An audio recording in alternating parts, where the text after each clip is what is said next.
A very good morning to all of you and welcome to today's webinar on how to become a DIY biologist.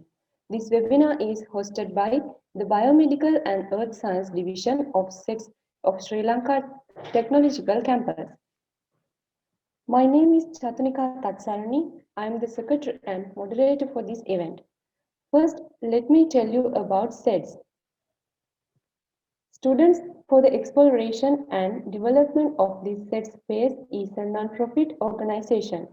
The SEDS SLTC is the registered chapter of SEDS Sri Lanka with Sri Lanka Technological Campus. This webinar will be broadcasted as a Facebook Live on social media. Also, we'll be hosting a Q&A session to answer all of your questions. So please make sure to drop into the link in the chat box your questions and comments. So I warmly invite Ms. Pabasi Sarathchandra, the chairman of this event, to deliver the welcome speech. Thank you, Chatanika. A very good morning to everyone. It's a great honor for me to welcome you all here today. I am Pabasi Sarathchandra, the project chairman of How to Become a DIY Biologist webinar.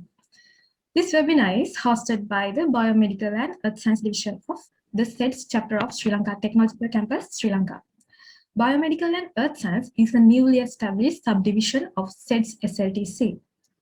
First and foremost, I would like to warmly welcome our guest speaker, Mr. Sebastian Cocioba, to our webinar. The main intention of this project is to give a proper understanding about DIY researchers in an advanced way. Last but not least, a very great welcome to all who bonded with us to be a part of this event. I hope this webinar will benefit all our participants and help them in achieving their goals and dreams. Thank you very much. Over to you, Chatanika. Thank you, Pabasi. Let me introduce our speaker guest, Mr. Sebastian N. Cocioba, is the guest of the honor at the today webinar. He is a former scientific advisor at School of Visual Arts. He is an independent researcher of Biomedical Labs and former independent researcher contractor at MIT Media Lab. I warmly invite Mr. Sebastian to start this webinar. Over to you, sir. Hi, everyone. Hi, thank you so much for letting me talk about some of the projects I'm working on, and thank you so much for actually hosting this event. I want to first make sure that everybody can hear me okay. Just give me like a thumbs up or any type of sound just to let me know that it's okay. Cool, great. Okay, I'm going to share my screen. Let's see, give me 1 second. This is always a little tricky. Share screen. Here we go. Okay. Can everyone see my screen? Yes, sir, we can see. Okay. Here we go. So, hi everybody, my name is Sebastian. I'm an independent researcher at Biomedical Labs. We're a nonprofit organization focused on helping amateur scientists all over the world conduct publishable research and bridge the gap between our natural world, our understanding of it, and our communication and contribution to the long conversation that is science. Science has been around since humans have been around in some form or another. The amateur research has been a part of science since before science was an institution, and we're carrying on that tradition and giving a more modern example of amateurs, non-academics doing research. So full disclosure, I hold no formal degree. I have a high school diploma, and then after that did some years of college, dropped out for financial and family reasons, and now I'm here. So today I'm going to be talking to you about some of the projects that we're doing, ways in which we interface with the natural world, questions that we have, and our take on being a DIY biologist, an amateur scientist. So nothing that I say here is by any means gospel or fixed in any capacity. This is just our personal opinion on how we do science, and hopefully this could be inspirational for you to go ahead and explore your natural world. Okay, so let's begin here. So I love plants. I love plants. Plants are some of the most interesting, fascinating, wonderful creatures on this planet. If we just take a moment to just take a breath, just over 20% of the air that we just pull in is oxygen, and the overwhelming majority of that oxygen comes from algae in the ocean and plants, trees, and other type of photosynthetic life on this planet. Plants keep us alive by sipping starlight and converting the CO2 that we breathe out into sugar that we can then utilize for structure in the form of cellulose, glucose in the form of food, food for other animals that we eat. It's such an integral part of our existence, and it's been the most interfaceable organism from my early youth. So as long as I can remember, I've always been fascinated with plants, but I never quite applied rigor. I never applied scientific rigor to my curiosity until much later on in life. So here, for example, is General Sherman. It's a giant sequoia tree. It's one of the tallest trees in the world, standing at 83 meters tall. So you need about 42 people in circumference to hug that tree. It's enormous. The amount of nanotechnology that we can learn from how trees move tons and tons of water up and down the trunk of its body every single day, essentially energy free, is could change the way we build infrastructure, the way we do urban planning, the way buildings are built. We can utilize this as a type of watering system. There's so many things that we can learn from plants, but my main focus are these. So these are flowers. This is a rose. I don't really like roses because it's not really the best example of what flowers can be. But I'm extremely fascinated by the morphology of flowers because flowers are weird. And I'll show you in just a few seconds as to how weird they are. So flowers can be fluorescent. They can have they have iridescences. They have totally different colors. They have different shapes, and they're one of the most morphologically diverse organs of any creature on this planet. Because they're interlinked with the sexual reproductive life cycle of the plant itself, they have to be showy. They have to strut their stuff and show off. So because of that, it allows crazy amount of morphological freedom. But I didn't know this as a kid. I just thought they were really interesting. But flowers are really strange too, like I said before. So on the left, we have Fritillaria melangensis. I never quite pronounce it right. The snakehead lily. And it naturally produces a checkerboard pattern that you can physically see. Now, this isn't a fairly complex organism per se. It's just a lily like any other, kind of looks like a tulip. It's mostly a tulip. And on the right, we have the Gemini orchids that look like little fairies with tails dangling between their legs. Now, the plant on the left just so happens to be the second largest genome on the planet. It's anywhere between 56 and 80 gigabases. And to give you a sense of perspective, the human genome is 3 billion base pairs. This is 86 billion, second only to Paris japonicus at 156 billion base pairs. The amount of DNA stuffed in every single cell is so dense it forms like a liquid crystal inside the nucleus. We have yet to fully sequence these organisms, and with current technology, it'll be extremely difficult to do a full assembly with high coverage of these genomes. So there's still so much to be unlocked. And I'll be focusing on the unknown unknowns and how DIY biologists, amateur biologists can contribute to picking away at those unknowns and trying to understand a little bit more about the world around us. Now, like I said before, flowers are weird. Plants are extremely weird. Like on the left, we have orchids that kind of look like ducks. On the right, I can't quite really describe it. It's just strange spindly things. There's about 300,000 different orchids on this planet. On the market in the United States, we have about 4 or 5, which is a shame because places like Thailand and in the Amazon, and even orchids within the United States are very, very beautiful. Many of them are very endangered, like the ghost orchid, which is one of my favorites. And their morphological diversity is one of the largest of all flowering plants. But they can also get extremely weird.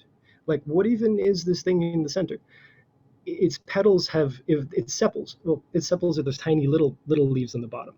But the petal structure has evolved a way to fuse together, and then the stigma sticks out way in the center and it gets all fuzzy. I mean, as you can see, within just the couple examples I've showed you, there's a tremendous amount of morphological diversity. And for me now, as a biologist, especially as a biologist interested in bioengineering as well, this is my inspiration. This is where I draw from nature to understand how we can tinker and tweak with flowers in order to actually design new flowers. So one day, if I ever grow up, I want to be a flower designer, right? A molecular florist, which doesn't quite exist as a job just yet because the tools haven't really been shaped in order for us to get to that point. But so until then, I put on my science hat and I start slowly trying to unravel little morphologies in my favorite organisms on the genetic level in order to better understand how to make them change, how to make new flowers that no one's ever seen before. But my entire story actually starts here. So a long time ago, I think I was 7, my mom got me a microscope kit for my birthday one year. And it was a really cheap microscope. It was nothing fancy. It was just like full of plastic, and it can only go up to like, I think maybe 1000x, maybe. I opened up the present. I was super excited because I didn't know what a microscope was. I thought it was a telescope. But I'm just like, this is really small for a telescope. I want to see the stars, and it's like this big. And my mom explained that it's a microscope. It's to see the very small. And me as an 8-year-old, I couldn't really fathom what the very small meant. I thought the world around me that I can touch is all that there is, right? But during my middle school years, we were learning about life sciences, and we learned about the cell, right? And everything was like hand-drawn or computer illustrations. There weren't electron micrographs or anything super visible that we can actually like tangibly see. And so the teachers were just telling me things like, here's the cell, here's the nucleus, here's the Golgi apparatus. And I'm just like, yep, okay. Because I didn't have any way to relate to it. There was an abstraction layer between my understanding of the natural world at the very small and the actual things that the teachers were telling me. So the first thing I did with my microscope was I put one of those prepared slides inside the slide, and I rammed the objective by accident, and I cracked the slide. So like literally the first thing I did was break my microscope. So this didn't bode well for my scientific career, knowing that the first scientific instrument I've ever touched, I almost broke. Well, luckily for me, at that point, my mom essentially took my hand and showed me how to work the microscope with to the best of her ability. Like, she's not trained in the sciences whatsoever, but she was like helping me read the manual. And we took apart one of her plants. She had this lucky bamboo, which isn't really a bamboo, but it's one of these little ornamental plants that you see in some stores. And we chopped it in half and then took some fountain pen ink from my dad's desk, which happened to be crystal violet. Now, crystal violet is a microscopy stain, but neither my mom or I knew. We just saw that it was an ink, and maybe we can stain things because she knew about staining. She heard about staining. So we cut it in half, and we added some drops. We looked through the microscope, and this is the very first image I've seen.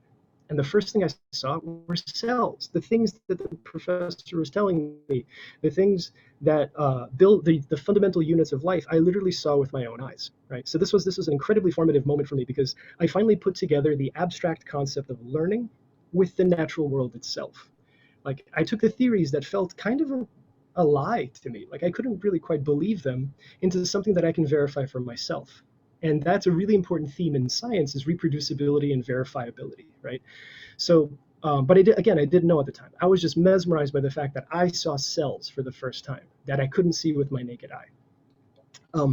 Fast forward about 20 some odd years, and today, from that one little microscope under my bed, I have this. So this is a fully functioning molecular biology lab that happens to be in the 3rd bedroom of my mom's apartment. So one of the rooms in our apartment, I retrofitted into the lab that you see me here speaking to you today. And these are all the chemicals behind me. We have all of the equipment necessary to do basic research, from PCR, gene guns, pipetting robots, you name it, we probably have it. This has been over 15 years of buying used equipment on eBay, fixing it, learning how to fix it, taught myself a little bit of electrical engineering, just enough to like fix things, selling them on eBay, making some money, buying better equipment. So I slowly flipped my way into a very functional lab. Because I'm interested in plants, here's my plant rack. This is this is where I grow orchids. For a time, I was actually cloning and selling orchids to kind of fund my addiction of science. Eventually got so lucrative that I actually funded one of my semesters at university using orchids that I sold. Right, so it's slowly starting into a business, but not quite science yet, because a while back it was Mother's Day and I wanted to find a gift for my mom, and I saw orchids on sale, and they were like $50-$60, which was way out of pocket. I mean, out of a budget for a 16-year-old with absolutely no job. So I saw that they were throwing out orchids that didn't have flowers. And so I took some of them from the garbage and I brought them home. And I started looking online of like how to make orchids flower, because I got this free orchid and all I needed for them to flower.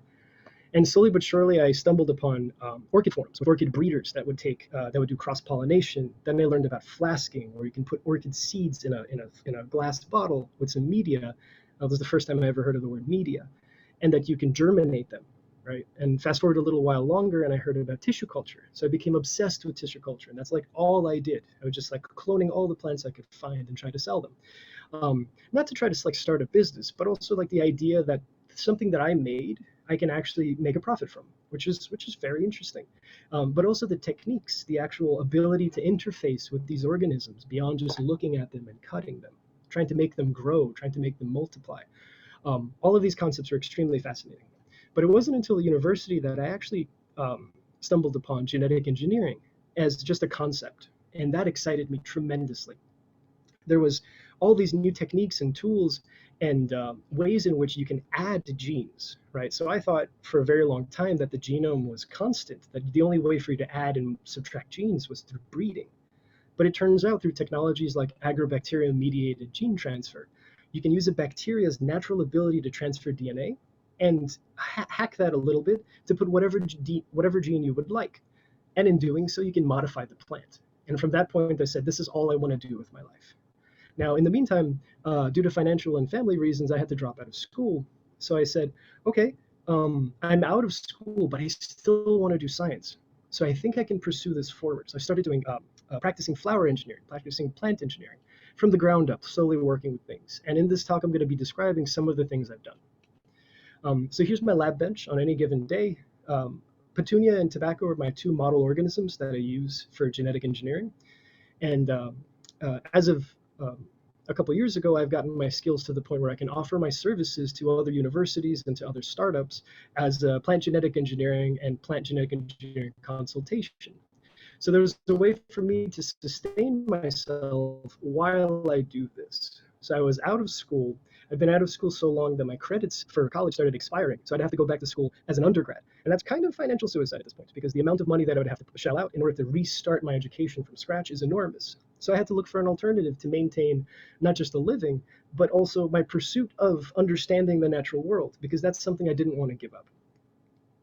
So I'm going to tell you a little bit about the research projects. So like I said, I have no formal degree. My research partner, Sung, One Lim, also doesn't have a formal degree of any kind. And so we're two degreeless heathens in the third bedroom of my mom's apartment doing science at night. But it turns out you can actually do publishable research.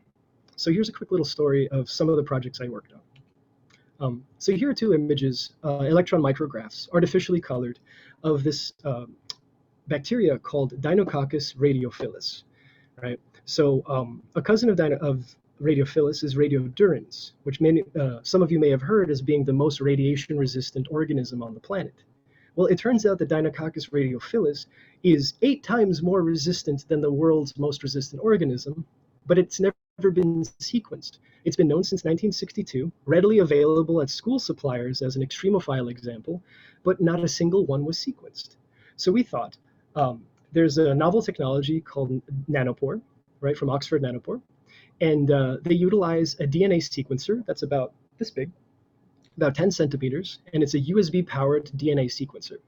And it uses this flow cell that you see on the bottom left, where you can load DNA prepared in a special way, run it through some special software, and it starts reading every strand of DNA that you put through that device. And I'm talking about, billions and billions of letters flowing through this device as strands. The strands vary in size. And so I thought that this technology was totally inaccessible, but the price has gone down so much that for $1,000, you'll get 1 nanopore sequencer, 2 flow cells, and enough reactions for 6, and enough chemicals and reagents for 6 reactions. So you, as an individual at home, can sequence organisms for around $1,000, right? Now, this comes with big caveats because the technology is new, so the amount of flow cells you need to sequence an organism varies with the size of the genome. But comparatively, you would need upwards of $50,000 or $60,000 to buy the competing sequencing devices in order for you to start doing genome sequencing at home. right? That's an enormous expenditure that none of us can afford. It's only for formal academic labs. So there isn't any other way in which an amateur can get their hands on a device that can actually read the DNA, especially unknown DNA, of an organism.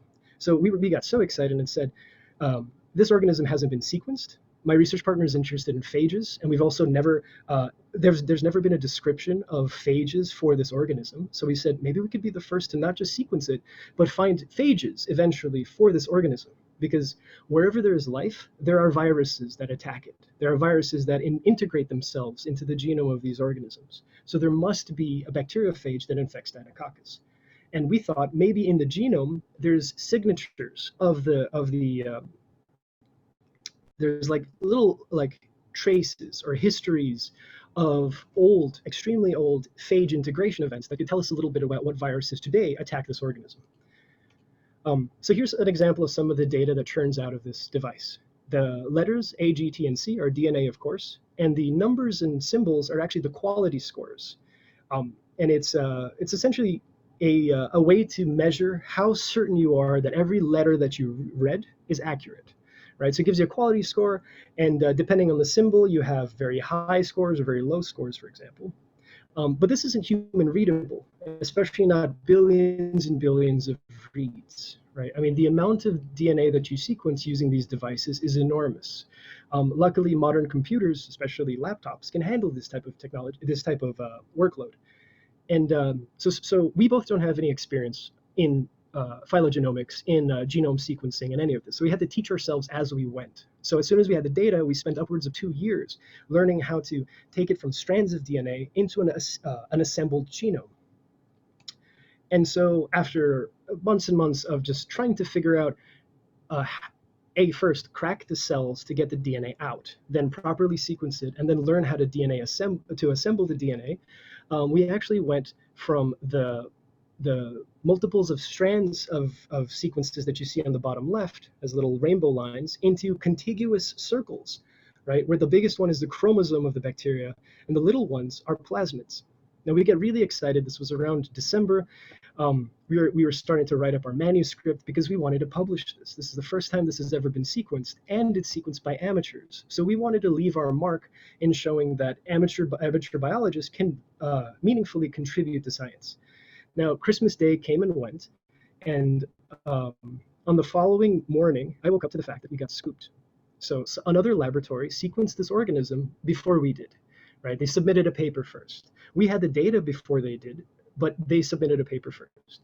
And this paper was a genome announcement, which is the shortest amount of writing you can make to announce that a genome has been sequenced. There was very little science to be done. But the most interesting part was that it didn't say that there were any plasmids, right? It just said one big chromosome. And we had pretty strong evidence, and now we're 100% certain that there are at least three, but maybe four plasmids of this organism. And so we started shifting. We said, at first we were devastated. We're just like, oh my God, we got scooped. This is awful. But then we decided, okay, let's actually do some science. Let's do some phylogeny. So we started teaching ourselves how to do phylogenetic analysis and figure out what the parts of these genomes do. Instead of just presenting, Eke genome, we have a way of looking at the proteins themselves and seeing what some of the structures are. And we saw that its cousin, Deinococcus proteolyticus, had 4 plasmids as well, and the genomes matched really closely. So we used proteolyticus as a reference in order to construct a more complete version of the genome that was published by the lab that scooped us. And one interesting thing about plasmids is that they tend to carry phage remnants, right? They tend to carry examples of prophages, for example. And so we wanted to change our science towards focusing on the plasmids, because the chromosome is massive. There's tons of genes that we're not sure what they do, but the plasmids were about 200,000 base pairs to 89,000 base pairs, which was a lot more manageable than 2.2 million. So in that process, we started annotating them, looked at the centers of replication. We started just like really getting some ideas.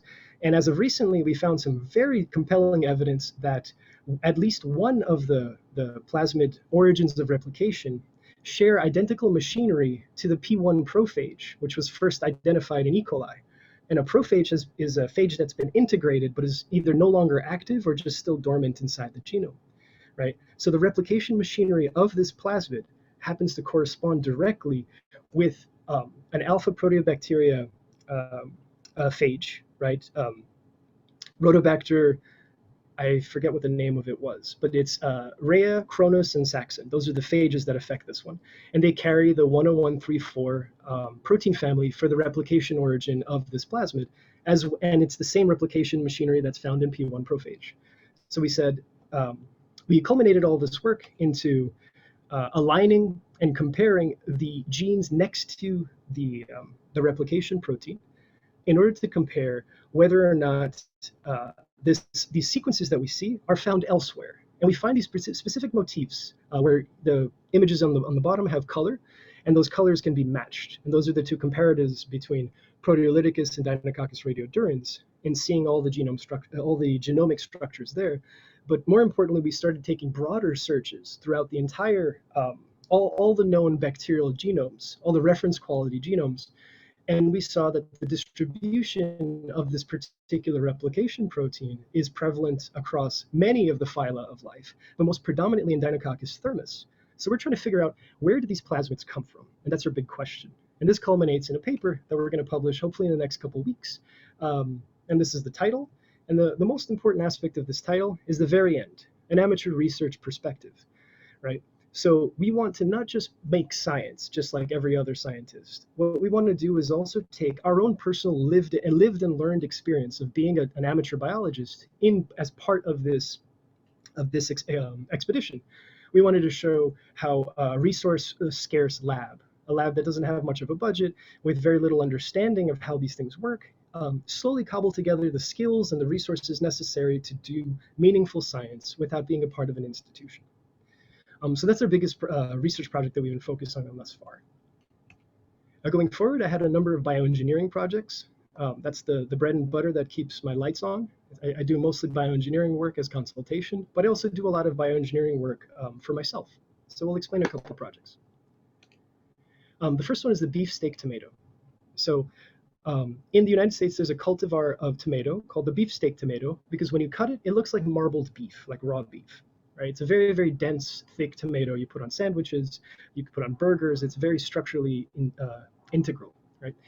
And we were part of this competition called the Biodesign Challenge. And in this competition, we focused on, while I was consulting at the School of Visual Arts, it's the Art and Design Challenge. So it's not for scientists, it's for artists to propose concepts about the future of a topic. And when we applied for the challenge, we were given the topic of food. So how do we see food in the future? Like, how is food going to interface with synthetic biology in order to make life easier? And one of the students said that we want to move away from animal proteins. We want to move away from animal slaughter as part of our daily diet and be more vegan. But we want to also have the protein that's found in beef, for example. So we decided to take the myoglobin gene found in Bos taurus in cow, or in beef cow. The myoglobin has been one of the first studied proteins, and so it's very small. And we decided to take the DNA sequence and change it from the language of cow to the language of tomato through codon optimization, and then have it synthesized. And for about $79, we got in a tube in about 5 days a gene for myoglobin that's encoded in a manner that tomatoes can express. And so with the art students in one summer, we've made a literal beefsteak tomato with myoglobin being expressed in the tomato. Here's the first tomato that we got. It looks a little strange because it's an heirloom tomato, so it's open pollinated and it hasn't been optimized for perfect commercial qualities. Right? A lot of the markets in the United States and around the world focus on tomatoes being perfect, while it's actually inversely proportional to the flavor profile of the tomato. So we picked an actual heirloom open source beefsteak tomato, and this is the result. Because the school is the school is for artists, and mostly are designers, graphic designers, illustrators. They also did a lot of branding work. So they took a lot of American brands that are very iconic, like Campbell's tomato soup, Heinz ketchup, and changed it into Mayos, right? So like, what would be items in which this tomato can be processed in? Because it's high in protein, we even tried to make jerky, right? So like, that's normally made of dried meats, but this is actually plants, right? So it's just in a way of a tongue-in-cheek, a little bit of a playful, futuristic perspective, but with a very real component, because these art students literally physically engineered a tomato to express cow protein as an art project. Another project that I worked on is this. Now, could anybody tell me what color this is? And feel free if any of the admins want to unmute. Just shout out what color you think this is.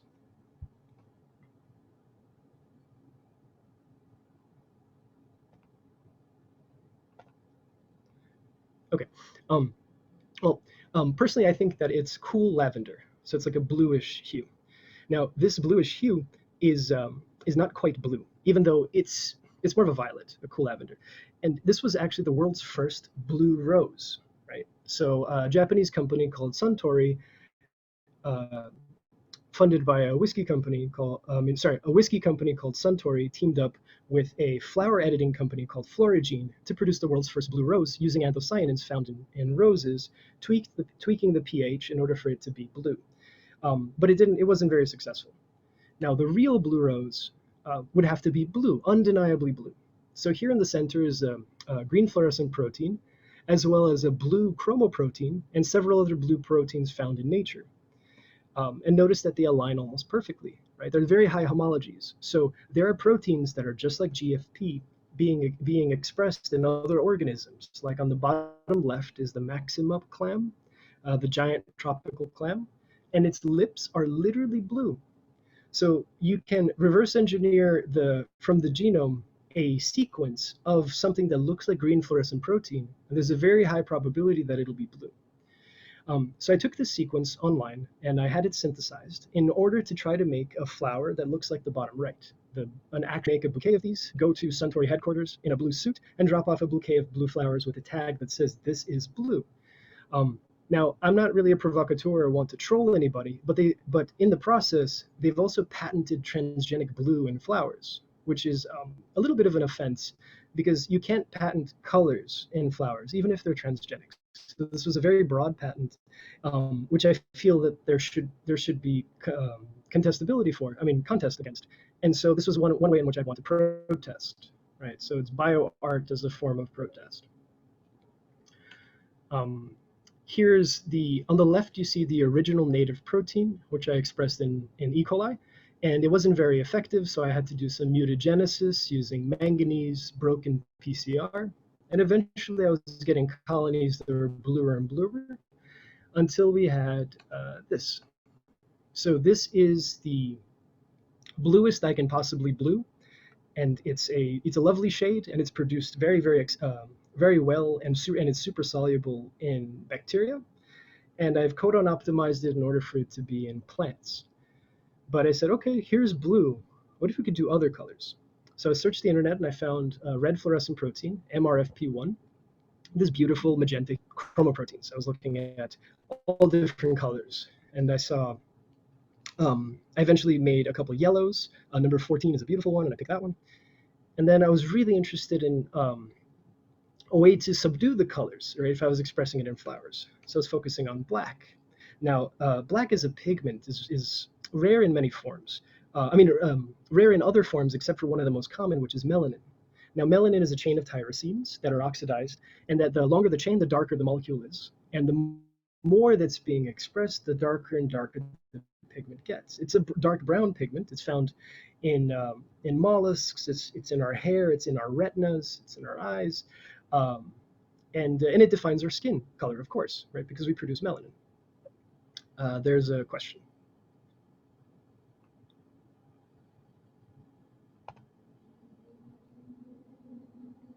Moderators?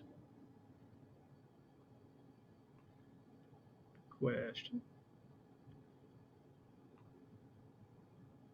Okay. Let's see if we can continue, and I'll answer questions at the end. Just please make sure to remember or write down the question. I promise. Okay. So where were we? Right. So in the image below, in front of you, there is a lab that published a paper on expressing one gene, a tyrosinase found in Rhizobium etli, that can take tyrosine and polymerize it, right? Just make a chain of it. And they showed in the bottom, the numbers show arrows, yeah, hours. And after about 96 hours, it was extremely black. So I was very interested in this gene. So I had that synthesized and expressed in E. coli. And the difference between these two is about 2 days. And you can literally see the melanin starting to form. So now I have an ability to put tyrosine in media, and the bacteria can produce melanin, right? The nice part about this tyrosine is that I modified it such that it's actively codon optimized for plants. And that's probably the most exciting part of this, is that you can actually make jet black flowers, potentially, right? So now I have a blue, a magenta, so a cyan, a magenta, a yellow, and a black. That's CMYK. That is the printer color space. That's the subtractive color space, right? So if you combine these colors, you can get the colors that's in between in this color space, in this gamut, right? So by carefully tweaking the expression of 4 genes, the blue, the yellow, the pink, and the black, you can have a system where you can dial in the color of a flower. You can have a flower that has any color you like, in theory. Right? So I came up with this monster plasmid that has the 4 genes expressed with constitutive promoters, so they'll all turn on at the same time. So it'll look kind of muddy, like this purpley black color. But if you change the promoters to have specific intensities, right, make one a little bit more weaker, a little bit stronger, you can actually start changing the RGB values of the petals such that the next iteration of flowers will have different colors, right? Which is part of my goals, is to explore different ways in which we can make these flowers different, right? So like colors that no one's ever seen before, like a skin-colored flower, or flowers with every color possible, right? It would just like every cell has a different color through this type of rainbow mechanism. So there's a lot of really interesting ways to explore. Let me see if I can get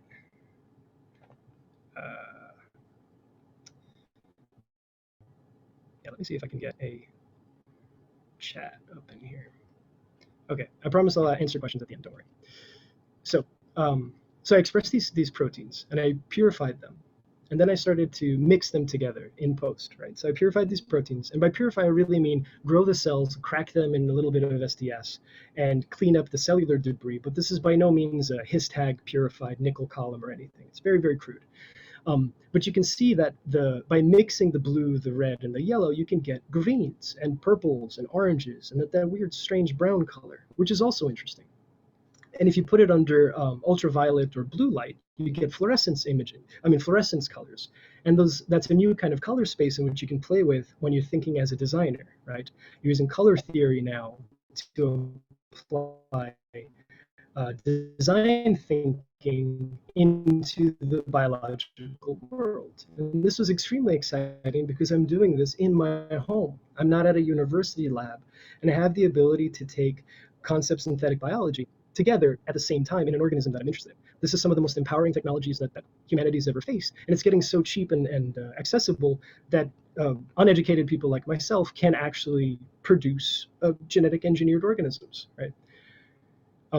Another beautiful thing about these pigments is that you can have a gradation, right? So from left to right, I just picked 2 colors, and I slowly added 10 microliters of each, right, across. So you can get these beautiful colors in between. This was just a proof of concept to show that you can mix them in vitro so that technically you can express these in an organism and have those colors in vivo, right? So all of these specific tunability colors that synthetic biology is producing, these tunable promoters will allow us to produce flowers with colors that no one's ever seen before. The biggest project that I've ever worked on that was bioengineering happened to be the mascot for the Tokyo Olympics. So a couple years ago, I was approached by the MIT Media Lab to help design a flower for the Tokyo Olympics. So the logo for the Tokyo Olympics looks like a checkerboard seen through a fisheye lens. That checkerboard logo was the main focus of the floral mascot. So every year Japan makes, every Olympics, Japan makes a mascot for the Olympics. And it tends to be out of like styrofoam and like non-compostable materials that just ends up in a landfill somewhere because they tend to be tasteless and not very interesting or collectible unless you're into collecting those. So it basically generates non-compostable waste as a memory of the Olympics. So they asked, how can we make a living mascot? So I had the wonderful privilege of working with incredibly gifted people from the Weill Cornell Medical Center, from NYU Tandon School of Engineering, and of course the MIT Media Lab, and work on this moonshot project to try to do this image. I mean, the image of the logo of the Olympics, physically genetically engineered onto a flower. This dream came slightly crashing to an end because of some political and bureaucratic issues. And of course, after everything, COVID happened, right? This was supposed to be the 2020 Olympics, and it's scheduled for in a couple weeks, right? A year later. So the project was scrapped, but the things that I've learned there were enormous, right? And it's such a huge opportunity for an amateur like myself to be working with these great scientists, and they were treating me as equals, and that was so important for my understanding of where I am in terms of my skill set, but also to be able to freely exchange information. And that free flow of ideas and information being treated like equals was one of the most important and formative experiences of my scientific career, because that was the first time that I got to collaborate with scientists. Not just my friends, but actual scientists. So it was an incredible experience. Now, now the next part of this talk is I want to focus to actually be an amateur biologist. So like I said, I had no formal training, so I needed to essentially either buy, and I don't have much money, so I had to make or buy used equipment, and essentially make the tools that I needed in order to explore the natural world. And I'm going to go through a list of several tools that I have designed in order to help our research move forward, but also to help others, right? So I realized that now I've accumulated a lot of fancy, very accurate equipment, and I thought, including a 3D printer, and I thought maybe I can use my fancy equipment in order to validate the cheaper designs that I've produced. And so this entire process is kind of a feedback loop and a way for me to pay it forward. I've accumulated all of this understanding and all of these resources, and I'd like to actually make this accessible. So you don't need a fancy PCR machine when it's a hot, cold, hot machine, right? Just by lowering the temperature a little bit. So you can cleverly design systems that utilize a thermostat and a heating element to do the same thing that a $5,000 PCR machine can do. And I can use my fancy PCR machine to prove that the really cheap $3 machine works just as well, right? Those are some of the things we're working on. So here's my workbench. I taught myself a little bit of electrical engineering and PCB design just off the internet, right? Like all of the education that I've had, honestly, like the formal education was actually very informal from the internet. I've taken a couple online courses. The time at that moment, and the bulk of the time that I spent at that moment in time, didn't have much access to online courses, not like the rich courses we have today. So I had to like go through forums and read Wikipedia, and eventually I taught myself a little bit, right, in order to get some tools. Right? So one of them is a gel visualizer. So DNA gel visualizers can go anywhere from $500 to many thousands of dollars. And I 3D printed a little tray. I used some, 6-cent 471 nanometer LEDs, and a piece of 2422 amber acrylic. It's a special kind of acrylic that you can find in construction that specifically blocks dye down to the DNA to go forward in a perpendicular manner. And so I took something that cost several hundreds to several thousands of dollars and turned it into something that cost me about maybe $8 to make. And I started selling it to my friends for just the cost, at cost. But the key point is this was a very useful tool, and it's something that I couldn't afford otherwise. Going forward a little further, a lot of the work that I do focuses also on microbiology.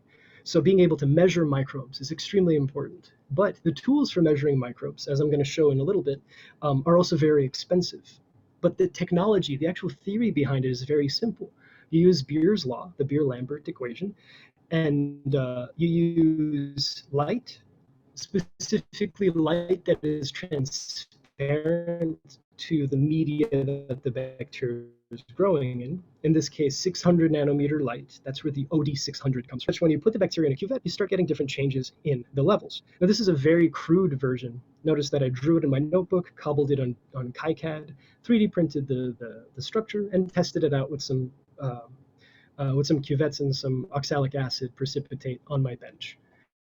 A little bit forward, I was focusing on more how to improve the day-to-day life of an amateur biologist, right? So one of the things a microbiologist does is take growth curves. So bacteria, when they grow in liquid media, they follow a growth curve, which you can see in the slide. And you start off at a lag phase where the cells don't divide. They just start adapt to the media and start producing the enzymes necessary to metabolize the medium. Then they start growing exponentially, right, in a manner that's extremely fast. And then they slowly start teetering off. And then eventually they die. Right? And the exponential phase is really important for genetic engineering because you want to catch the cells when they're rapidly dividing, because that's when they're the freshest, the youngest, and they're the most susceptible to genetic engineering. They're more capable of putting DNA into the cell because the cell is more the membrane around the cell is a little bit more loose, right? But the truth is, the growth curves don't actually look like that image before. They look like this. So this is a growth curve taken once every 2 hours by a student manually, right, for up to 24 hours. So people had to stay up for 24 hours, maybe even in shifts, taking 1 milliliter from a growing shaking flask in an incubator, putting it in a spectrophotometer, and taking a reading. Now, part of technology is to make life easier, and I thought, what if we make something that can grow and read the bacteria at the same time? So we devised a device that you can put your bacteria into these glass tubes, put the glass tube in the device, close the lid on the incubator shaker, and as the bacteria shakes and grows in the incubator, there's a light passing through the glass so it can read the optical density over time. And we've made the device measure every second because we could. Now, one very important aspect is on the left, you see the Spectronic 200 UV-Vis spectrophotometer, and that's about $2,200 US, right? And that's very cost prohibitive for an amateur who does this as a hobby. My device costs about $2.50 per unit, and that's actually being a little generous. As my skills got better, I'm actually making better tools for this, and I sell them on my Etsy store. Well, I'll eventually sell them on my Etsy store when I have a bit more time, so that other amateur scientists can utilize these tools so they don't have to buy really expensive hardware. But the beauty of these devices, the small ones, is that they make such gorgeous growth curves. Like, for example, here is the growth curve of E. coli K12, measured every second for 24 hours. That's 8. And we see these gorgeous curves, but then we also start seeing bumps, right? At first I thought it was like my dog came into the room and bumped my incubator shaker or something strange. But we started reproducing these bumps, and these bumps can change with the media that you put. And so we started asking, what are these? What are these very tiny nuances in the growth curve, and why is it that no one's asked this question? And it turns out nobody has. So no one's ever seen this specifically the lower arrow, no one's ever seen this phenomena, or no one's ever documented this phenomena before and addressed the concerns. So we wanted to slowly, over the course of many years, come up with a paper to actually highlight this as kind of a background project. So this is a new phenomenon, not known to science, that we've discovered by making a super cheap device using very, very simple tools. Right? So this is just one example of how tools themselves can lead to questions.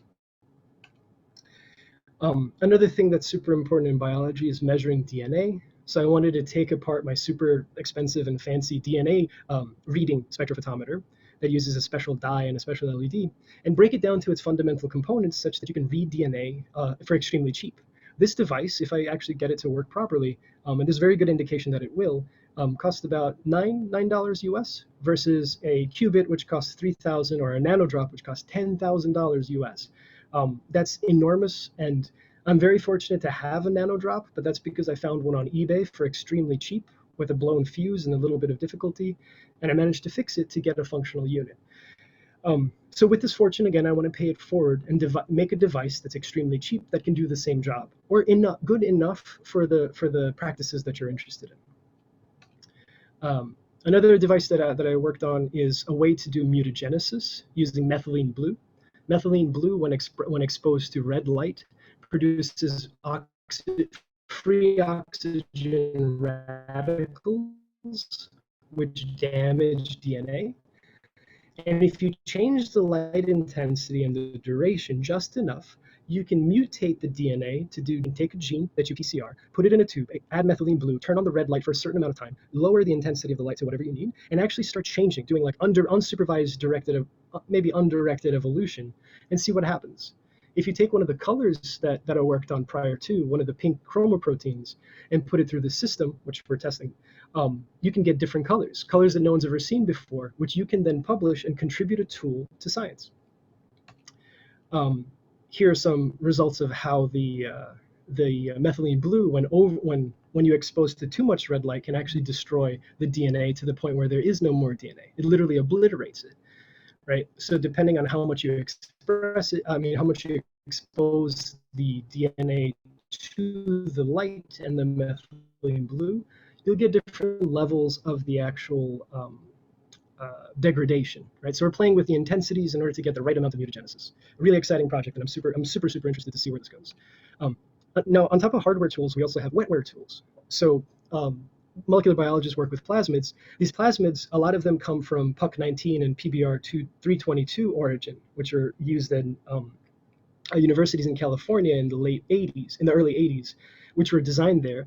But it was designed at a time where you couldn't conveniently just synthesize DNA for cheap. So it comes with a lot of evolutionary baggage, a lot of extra DNA that you don't need. So I designed a plasmid that reduces the complexity of the extra baggage seen in the left as those gray lines in between the parts, and made a much more tight plasmid called the Infinite Discovery Machine, for reasons that I'm not going to get into right now. But this is a totally open source plasmid made by myself, and I'm going to offer that on sale as well for extremely cheap. I don't expect to make a profit off of this, just to recoup some synthesis cost. Our latest version is the IDM version 6K, which has kanamycin resistance, and it's 1,662 base pairs. This is one of the smallest artificial plasmids that's still usable in molecular biology today. Not the smallest plasmid ever that goes to extremely small viral and mitochondrial plasmids, but that still retains the molecular biology utility of genetic engineering and cloning. Right, so super excited that this exists, because I flanked every part with restriction enzymes that can move the parts outside and swap them. For example, if you don't want kanamycin resistance, you can have ampicillin, or you can have another antibiotic. All you have to do is PCR or synthesize the components such that it has the cut sites, and you can swap it. It's essentially like Legos with DNA, right? But entirely open source, and again, designed by an amateur, right? So amateur biology tools made by amateur biologists, right? Which is the focus of what we want to do. Now, I mentioned before antibiotics, right? So ampicillin and kanamycin are often used in molecular biology, but the problem with this is that in amateur, because it's a frontline antibiotic in particular countries, right? I believe in India it's still used as a frontline antibiotic.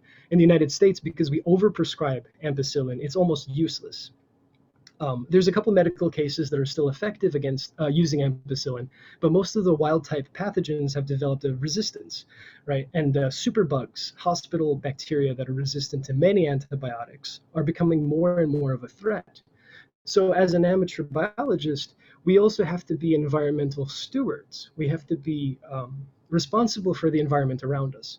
So I was focusing on a way to use sugar as a means of selecting, as opposed to antibiotics. So it turns out the laboratory strains of E. coli actually lack the ability to metabolize sucrose. But certain wild-type strains of E. coli have those genes. So I took the genes from those wild-type strains, synthesized them accordingly, and I cloned it into a plasmid where the only selection marker are the genes for sugar uptake and digestion. So when you make a media with minimal media, and you apply sucrose to that media, only the cells that carry your plasmid will survive. So this is positive selection, where the only what's called chemical that you use to select for is sucrose. So instead of antibiotics, select with sugar, right? And this is something that I'm very much looking forward to. I know I say that a lot, but these are these tandem projects that just get me really excited. This sugar selection system could actually help a lot of people, especially when they live in countries where these antibiotics are regulated, where you physically cannot get the antibiotic unless you have a doctor's prescription. And I don't want people to do shady things like pretend they have an infection so they can get antibiotics. That's just not right. And also going forward, it's not good to just dump antibiotics into the trash once you're done with your experiment, right? So being responsible, this would be an interesting project. Now, and here's the results. So on the left side, we have regular E. coli, my lab strain. on a minimal media containing sucrose as the only carbon source. And on the right side is the same E. coli with the same plasmid inside, except this time I added the CSCA gene, a sucrose hydrolase, that can break sucrose. And lo and behold, we have colonies on one plate and no colonies on the other, or extremely few. This is great progress. It's still a preliminary progress because preliminary result because we have to fine tune it. But this is a great evidence for us to go forward with this project and really flesh out this this mechanism further, right? So there's no antibiotics on this plate, yet the plasmids are inside and they're being selected with nothing but sucrose. Now, let's take a quick step into biosecurity and biosafety. So E. coli is wild-type E. coli. Many of them are human pathogens. They can take up residence in your gut and produce toxins that can give that can cause bleeding, it can give you stomach ulcers, it can do all sorts of damage, and in worst case, it can even kill you. In the United States, there's a strain of E. coli called O157H7, which is extremely resistant to many antibiotics and super aggressive. Now, the E. coli, the K12 lineage, long time ago, a patient with diphtheria had a stool sample taken, and one of the doctors were analyzing the stool sample and saw that the E. coli was lacking a flagella, lacking an ability to move. Right. So by isolating and studying this E. coli, I realized that it wasn't pathogenic. That birthed an entire field of studying the non-pathogenic microbe of the same species in order to understand the pathogenic microbe. But at the same time, because E. coli was so well understood, we utilized those as the workhorse bacteria for all of molecular biology for decades. Now, one worry that I have as an amateur biologist is that I make genetic engineered organisms at home. And if I make a mistake and accidentally spill one of those E. coli into my sink and it goes down the drain, it can survive in fresh water.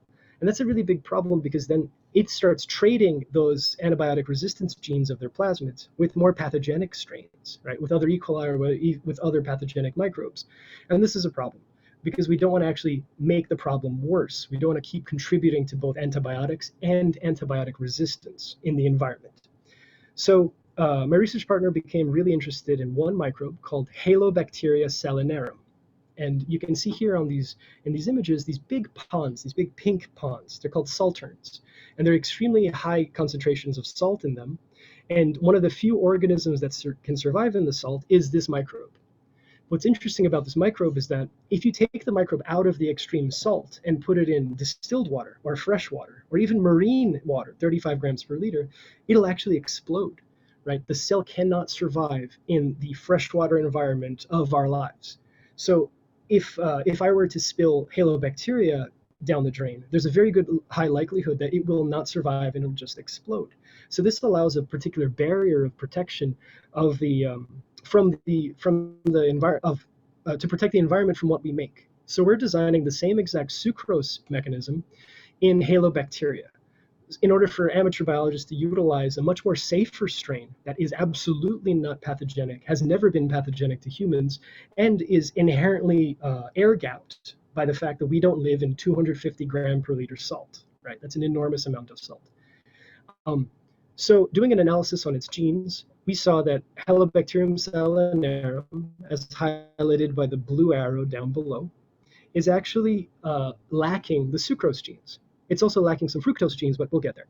So this is a great example of doing the same thing I did in the E. coli, but in halobacteria. So we're slowly trying to cobble together the archaeal version of sucrose metabolism. Because E. coli is a bacteria, halobacteria is actually an archaea, right? And this archaea is totally different from bacteria. It's its own kingdom of life with its own ways of expressing its molecular machinery. And so we had to learn a little bit more about yet another kingdom of life as total amateurs. So, it's time to hit the books and learn about metabolism. So, oh boy. So this is a slightly abridged version of all the metabolic processes that life has to offer, the primary metabolisms of life, right? A little bit of the secondaries, but the primaries. And in the very center, you see this purple wheel.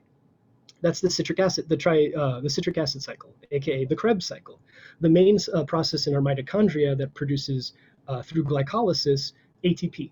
It takes pyruvate and breaks it apart and takes that energy from the bonds being broken to provide energy for ATP synthase to turn ADP into ATP, thus producing functional fuel.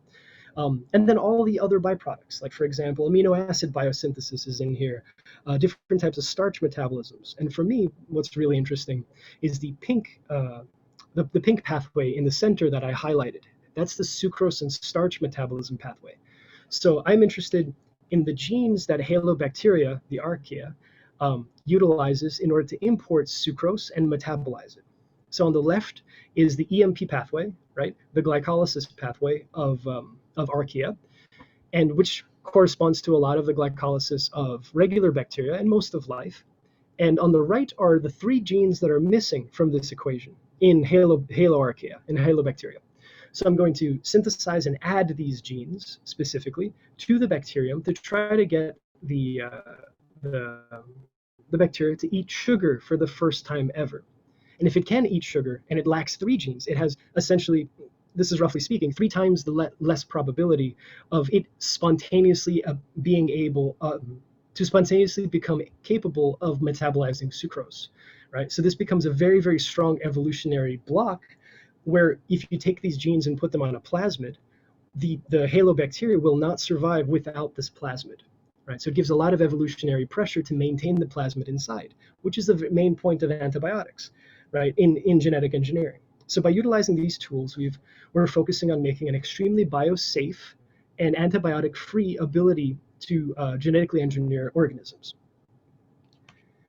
Okay, so I talked to you about tools, and now let's talk about exploration, right, which is the heart of science, right? It's like literally going out there and exploring your natural world. So here's the tree of life, right? This is a very, very abridged version of the tree of life. There's countless, I mean, hundreds of thousands, millions actually, of species of all kinds of different life forms. And they all come from a common ancestor, as far as we can tell. And they branch off with different genes. Some genes are more conserved than others. Some genes are new to the tree of life through mutations and evolutionary processes. And so there's a divergence, there's a speciation. There's a mosaicism of life that allows genes to be shuffled and traded, and this entire spectrum of all the living things that have originated over the last 4.5 billion years, seen in one simple graph. Now, one of the most inspirational papers I have ever read is this one by Lee Sweetlove. And he spoke that there is roughly 8.7 million species of eukaryotes, of eukaryotic species on this planet. Now, mind you, I said eukaryotes, right? The true nucleus organisms, mostly multicellular organisms, not prokaryotes. We don't actually know a number of how many bacteria species are on this planet, let alone archaea. But of all these 8.7 million, at the very bottom of this slide, it says something very important. It says, it means that a staggering 86% of land species and 91% of marine species remain undiscovered. 86% of life has yet to be discovered. And there's not enough scientists on this planet to answer this question. There's not enough scientists on this planet to fully describe all of the living things on this planet. And this is where you come along. You, as an amateur biologist, can explore the natural world and start describing some of these life forms that have never been seen before. And there's a very high likelihood that on your hands, in your mouth, on your feet, on the floor around you, on a leaf outside in a park, are microbes that no one has ever seen before. And likely, maybe no one will see until much, much later in the future. And who knows what kind of abilities these microbes can have. In fact, one of the most life-altering technologies to ever have been developed, the CRISPR-Cas9 system, originated as a study of how bacteria, like lactobacillus and streptococcus, how they develop an immunity to viruses, right? So, and in Staphylococcus, I believe, pyogenes was a particular protein that allows you to modify DNA. Using RNA as a guide allows you to cut DNA, and the bacteria uses it to chop up the DNA of phages that are coming in. But for us, we can use it to modify the human genome, to modify plants, to modify other organisms. And this technology came from a bacteria through basic research, right? This was discovered. This wasn't invented. So out of the 86% of life that still remains, the eukaryotic life, and the countless, almost billions of species on this planet, what other tools can we find, right? And this is the interest, this is the curiosity of what's right at our fingertips. And now is the best time ever to start exploring. So here's my local environment. I live in this apartment complex next to the East River, which is a very large river in New York City. In the distance, you can see the Freedom Tower. This is where the World Trade Center used to be. This river is very special because it's not a river. It's actually a tidal estuary. It's a river that flows up and down at the same in different parts of the day. It actually has tides. And this river mixes fresh water from the Hudson River with the salty water of the Atlantic in this like constantly changing salinity gradient that allows for very, very interesting life forms to survive because the salinity is changing, the pH is changing, and of course the temperature is changing. Not to mention that New York City has about 8 million people in it at any one given time. And we all go to the bathroom. And all that stuff has to go somewhere. So eventually it ends up in the waters, in the oceans, in the rivers around us. So all of these microbial contaminations mixed together with this very unique environment allows for essentially this incredibly rich biosphere that nobody's studying because it's this dirty river in a city that they use it as a highway, right? So very few people until COVID, now that they're screening sewage for COVID traces and viral DNA surveillance, people are more interested. But prior to that, it was just a dirty river nobody cared about. Right? And this gets me so excited because it's this massive natural playground that we as amateur biologists can explore. But you don't need a river, you don't need some fancy city and some fancy apartment building. What you need is to explore your local environment. So this is a little bit of a story of what we've done. So the first thing to do is to understand your environment. You'd go to the maps, you'd go to the history section, to geography, and try to understand what is this river, right? What is the local environments? What is the salinity like? What is the temperature? Physically do measurements, don't just rely on charts. Understand how it flows throughout the seasons, what the tides look like literally get to know the environment, like put on your ecology hat and become ecologist for a short period of time. And in this process, you can identify things. Now, I'm very, very interested in what's underwater.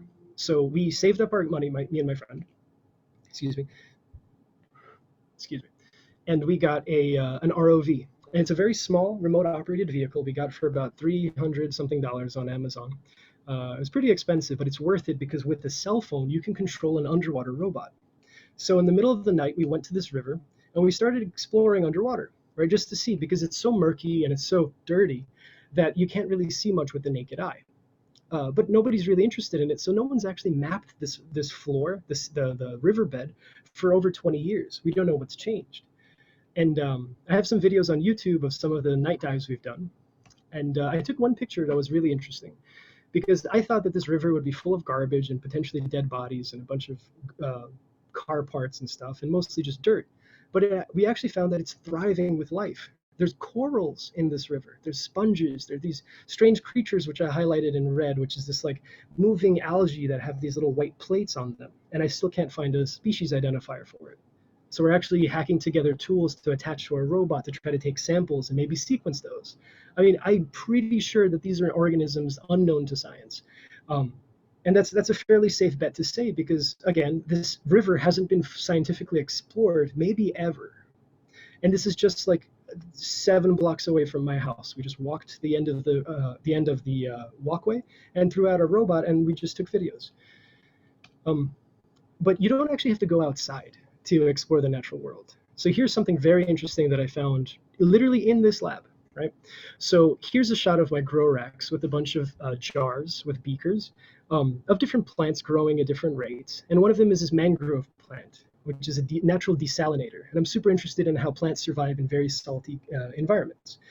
And so I got some mangroves off of growers on eBay. They sent me some like small growing plants, and they have to grow in an aquatic environment. So I just put them in a jar with some water, and I just kept on watering them. And about 2 years later, this green biofilm started growing. And I thought, like, okay, it's probably like cyanobacteria. I took some samples. I looked at it under the microscope. It was cool. But one day as I was walking by them, something caught my eye, right? Something really interesting. Now, if you look at the surface of the water, you can see this slight iridescence, right? And I was just like, wow, okay, there must be some oil or some reagent that I accidentally spilled or something like that. So I took my microscope and I took a slide and I zoomed in onto the structure. onto a little bit of the sample from the surface, and I saw this like tessellated pattern of very, very small microbes arranging themselves in a very flat sheet, right? And just like how structured color on butterfly wings is small holes and valleys, like peaks and valleys arranged in a particular pattern, which would allow you to refract light, just like a prism cracks light into a rainbow. Right? In that same process, these bacteria are laying themselves out in a biofilm in order to produce iridescence. And so at night, I took a flashlight and I saw this. Now, this was incredible. I could not believe that like potentially a contamination growing in my mangrove jar had such a beautiful iridescence, right? So I'm like, okay, I have to figure out what the hell this is. This is so beautiful, right? So to me, a lot of my science is aesthetic, and not because like, oh, I'm trying to be an artist or anything of that nature per se.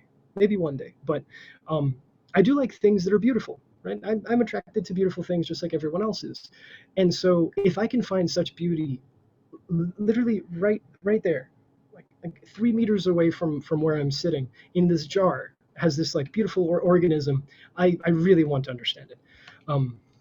So I went forward and I tried to take a loop of it and struck it out on some plant media, because I work with plants, of course, and I had a lot of plant media lying around. And I thought, okay, if it's growing in a jar full of algae, maybe it'll grow in plant media. And I let it sit at room temperature, because the jar is at room temperature, so the microbes should be room temperature. They're happy at room temperature, assuming they're microbes. I struck it out on the plate and I left it sit for a day. The following morning, I woke up to this, and I've never seen this before. It's these branching patterns, and I thought it was fungi, but looking much closer, it had the same gooey, slimy substance. I never touched it with my hands, but like just looking at it, it had this gooey, slimy substance that looked bacterial. So I said, okay, there's a couple other fungi and other things growing on it, so let me try to purify it. And so I did. But after a while, attempting to purify them, I actually saw that they started growing these other patterns, and they started coalescing with each other, but almost touching, not completely touching. And so I thought that was fascinating. And then I tried using the light at night and just shine it at an angle. And I saw this. So I actually managed to culture this iridescent biofilm, right? The structural color biofilm that in regular daylight, it looks like a clear goo, but when you shine the light at just the right angle, you get this beautiful iridescence. So we said, okay, we have to sequence this, right? This could be a totally new species that no one's ever seen before. So we took a sample and sent it out for 16S sequencing at a company called GeneWiz that offers PCR and Sanger sequencing for just $18. So you send a sample, a purified sample not purified, but a very clean sample of just your bacteria, hopefully just that species, into a tube, and they do the rest. And in about 5 days, they give you back results. And we blasted the results in the database, and we got this. The first hit we got is uncultured eubacterium, right? So people have started to screen massive amounts of microbes from the environment and sequence them all together in a process called metagenomics, where you isolate the DNA of an environmental sample, not of a microbe or a fungi, but of everything in that sample, and just sequence everything. And whatever matches, you can have a database of that. One of the major hits that we were getting were Pseudomonas species. But a lot of these Pseudomonas species just said SP, meaning just species strain. So it's the Pseudomonas genus, but not a classified species. It probably has never been sequenced. So there's a pretty good likelihood that this Pseudomonas is a species that no one's ever seen before. And so we're going to sequence it, and if it works out, we get a chance to name it. Now, because I'm a dork and I love computer games, there's a game that I love called Diablo 2. And in that game, there's a tree called the Tree of Iniphis. And the story behind it is really interesting. I love horror in general, and horror video games are a special place in my heart. And so we decided to call it Pseudomonas iniphis, because the tree in that video game had the root patterns that looked like our microbe. So as an amateur, you get a chance to physically name this organism for the rest of time. You can change that name. And if you want, you could be pretentious and conceited and put your last name and be like Pseudomonas Cocioba or Sebastien S or something dumb like that. But again, I'm not doing biology for the legacy or for the social status. I'm doing it for the love of biology. So I'd love to just name it after a video game, because why not? So the last part that I want to talk about is documentation, right? Which really means telling the story. So the process of science itself is a narrative. It's a way in which we make stories to describe the natural world. We've been telling stories since the beginning of time. We have evidences of campfires, and people have been sitting there, footprints in mud that lasted hundreds of thousands of years. And since the ability to write, we've been telling stories. And science is just stories with rigor, with academic rigor. And so one of the most important things as an amateur biologist that you can do is write things down. So no matter what you do, write it down. It doesn't have to be in a formal laboratory notebook. Sometimes, for example, my research partner has like impeccable handwriting. He loves calligraphy. And so he has some beautiful handwriting. It looks like something out of an 1800s mad scientist notebook, which is really cool. My lab notebook, my handwriting is not that nice, but I did buy this tiny photo printer off of Amazon. It was like $40, and it without ink. It's called the zinc printer, and it can print photos. So I would stick, and there's stickers, so I could stick it into my notebook and write in between them what I did. This is an older notebook of mine. I've then moved on for digital notebooks because it's easier to share with others. So the most important thing of a scientist is the generation of knowledge, but not just the generation, because if you discover something new and not tell anybody, it's as if you've never discovered it at all. So part of a scientist's job is to tell stories and to tell them in a form that can be disseminated, which is a publication. So what we push our amateur biologist students and our friends to do, not students, but colleagues, we don't really have students, but to do is to write it down, to have a laboratory notebook. So I strongly encourage anybody that wants to explore the natural world, to have a laboratory notebook in any form. It could be a zine, it could be a newsletter that you send out to your friends, some way that you can archive it to show what you've done and to formulate a story. Here is my research partner's notebook called Commonplace Lab, and he calls himself a nature poker because that's roughly the translation of biologist in the German language.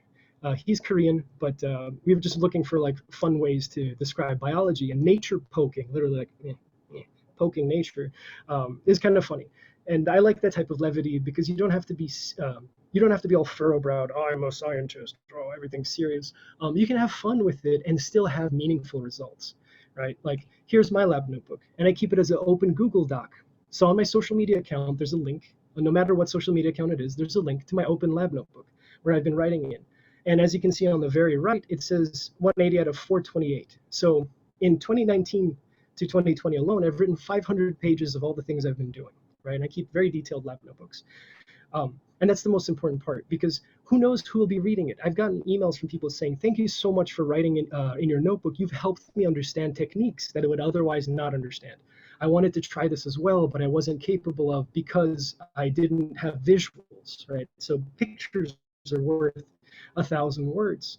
Video even more. If you're capable of doing videos, it's awesome to finalize results of a project into videos. So at the very end, the natural world around you has yet to be fully described. It has yet to be explored in its totality.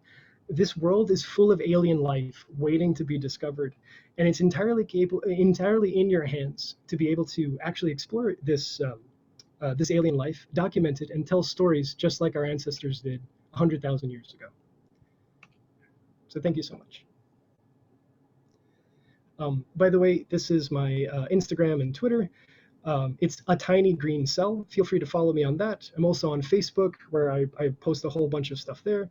And you can always contact me by email or any social media and say, hey, I want to do biology. I have an idea. And the one thing I can ask is to start with a question.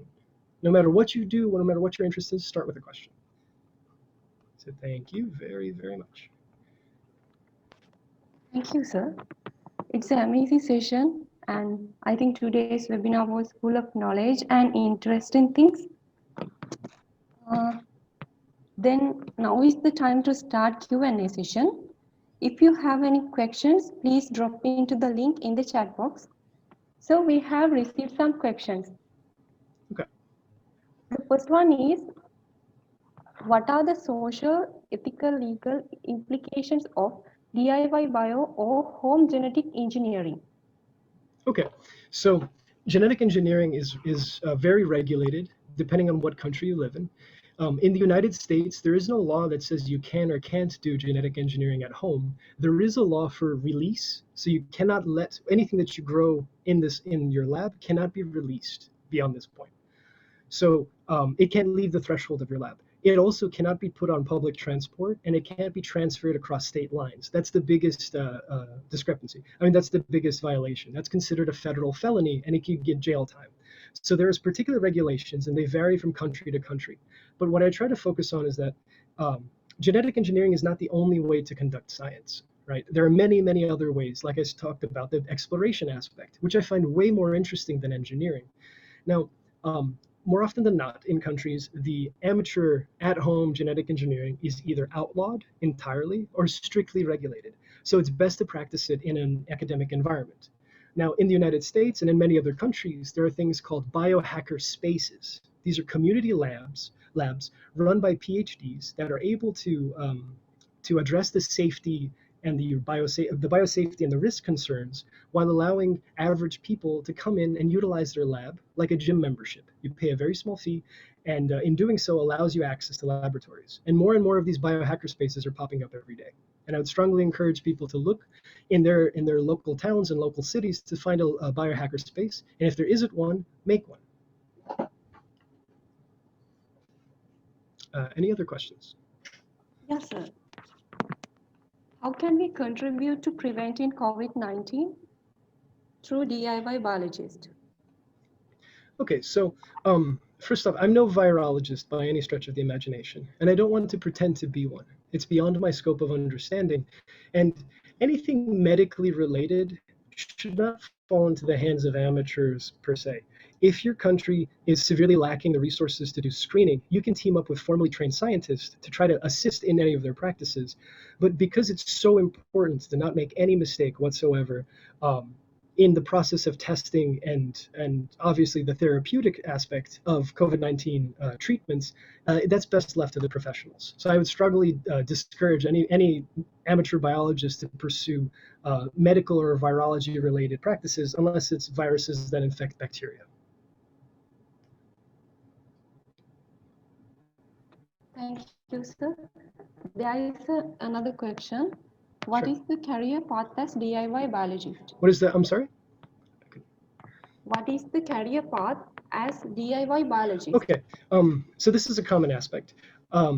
I don't do this as a career per se. I don't do the actual pursuit of science as a career, and I don't like the idea that amateur biology has to always be pushed into the concept of a career, right?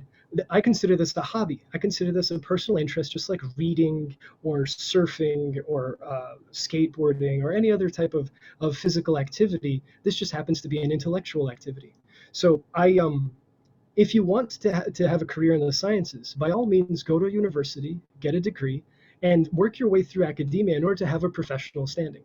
But in order for you to have, there's a very, very, very low chance that the actions that you're taking as an amateur biologist will lead to a professional opportunity.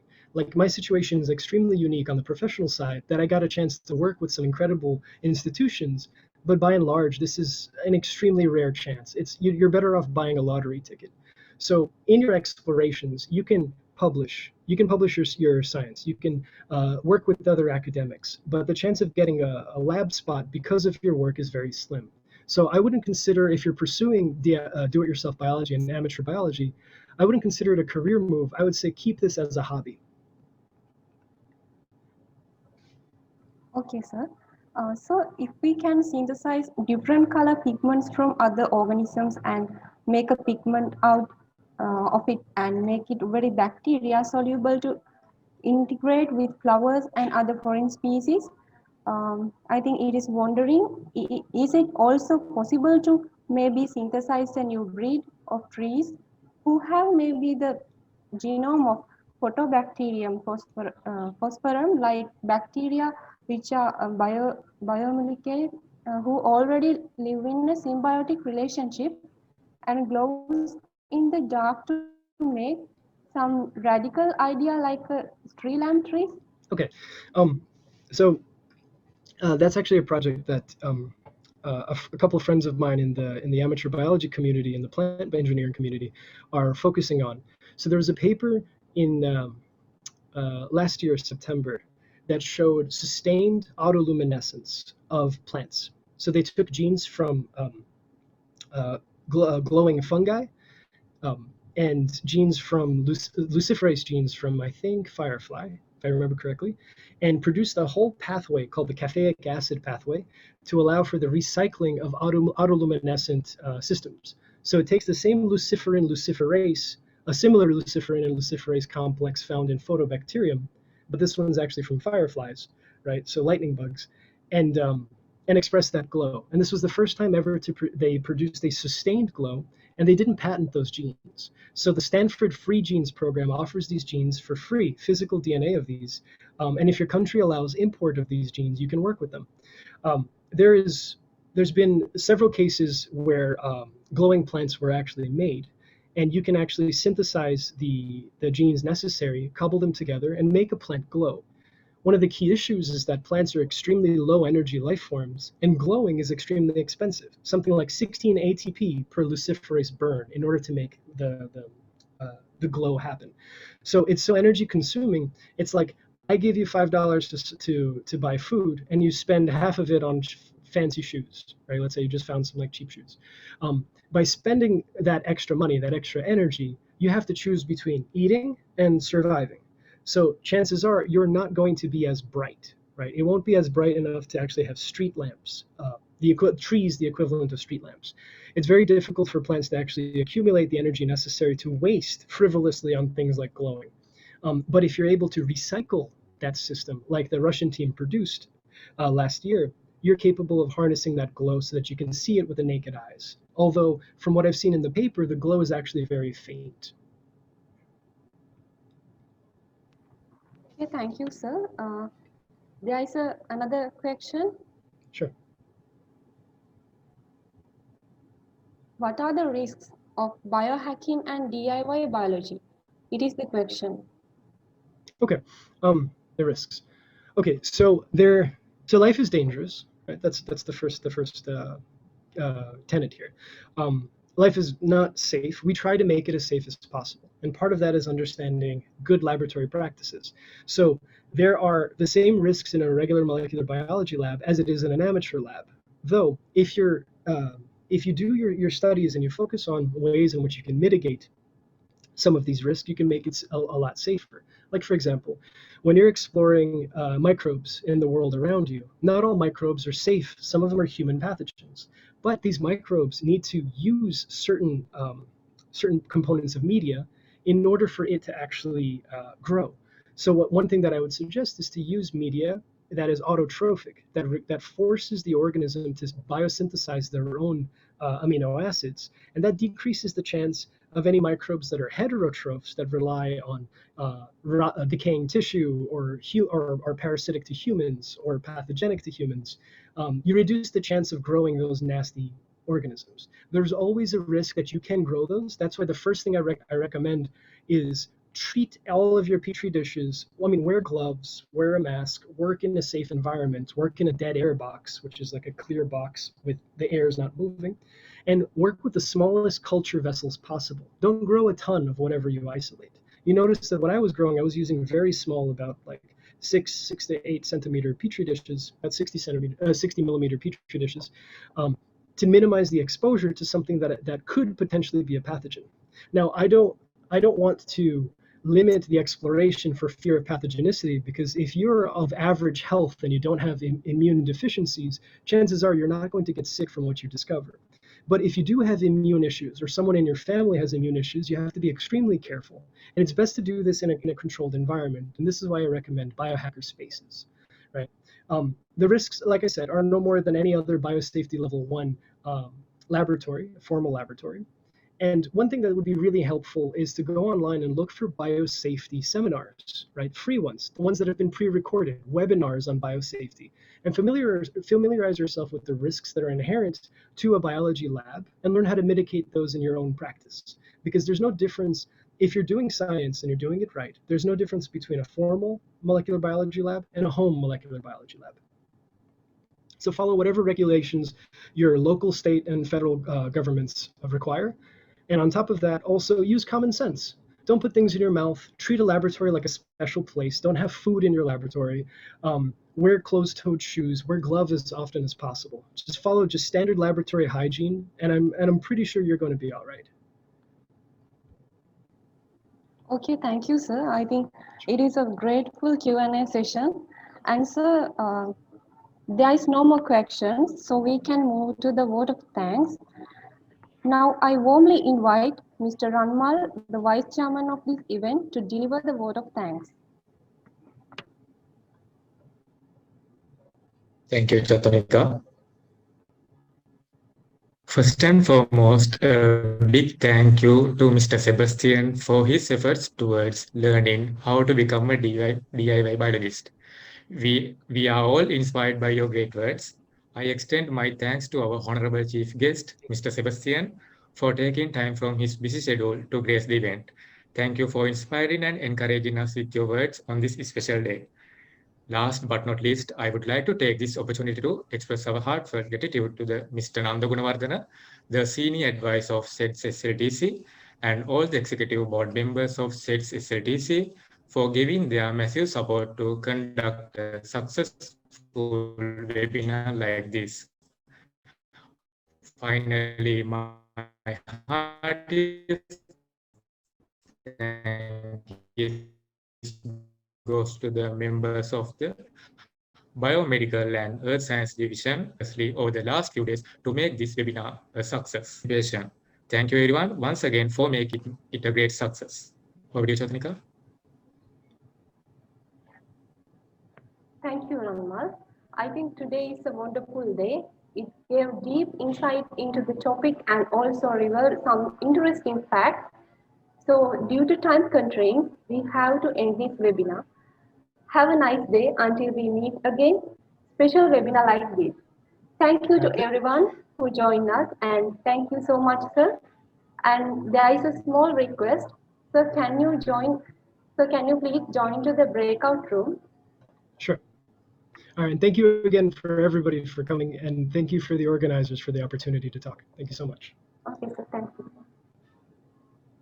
Bye, everyone.